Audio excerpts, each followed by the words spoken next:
Hello. My name is Mr. West. Look around me at the room I am standing in. It is clean and clutter-free, which is the most ideal living space for a person.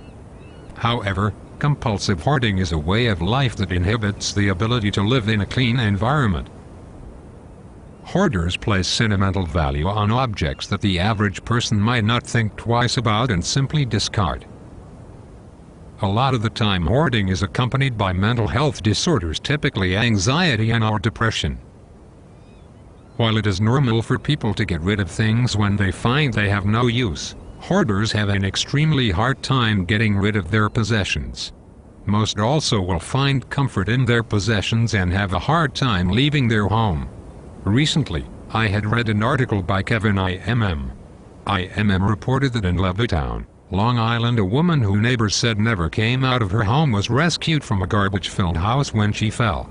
Her rescue was delayed because of the lack of mobility the fireman had in the house due to the excess of garbage.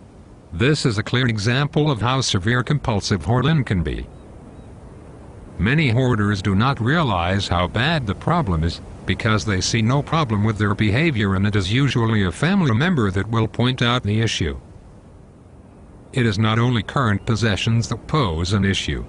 In Randy Frost and Gail Steketty's article, Compulsive Hoarding, Current Status of the Research, in the journal Science Direct, buying has also been found to play a major role in compulsive hoarding, as well as acquiring new things. For example, newspapers, advertisements, promotional giveaways, and others discarded items. The article states that compulsive hoarders have emotional attachment to their belongings.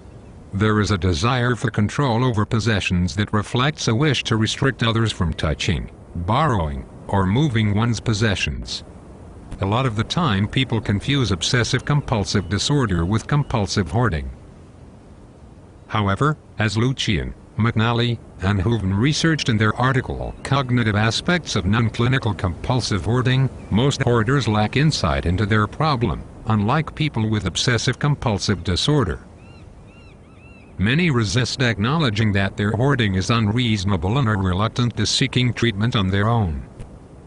It is quite common for hoarders to hoard animals too, whether it be animals alone or among all of their other stuff.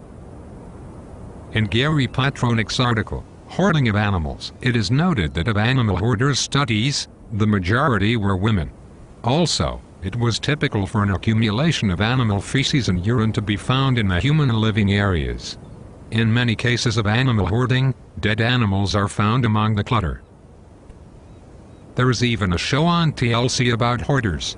When their loved ones try and help them, it is evident that the hoarder feels very protective over their belongings and struggle getting rid of anything, even if it will help their family or health. The reason the person becomes a hoarder can vary. If an individual grows up in a hoarding environment, they will be more likely to develop hoarding tendencies themselves.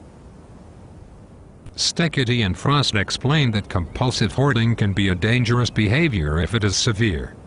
Clutter prevents the normal use of space to accomplish basic activities, such as cooking, cleaning, moving through the house, and even sleeping. Interference with these functions can make hoarding a dangerous problem, putting people at risk for fire, falling, especially elderly people, poor sanitation, and health risks. Currently, there is no cure for compulsive hoarding. Some medications used to alleviate symptoms of certain anxiety disorders like the ones previously discussed can help with the symptoms, and behavioral therapy can also be effective.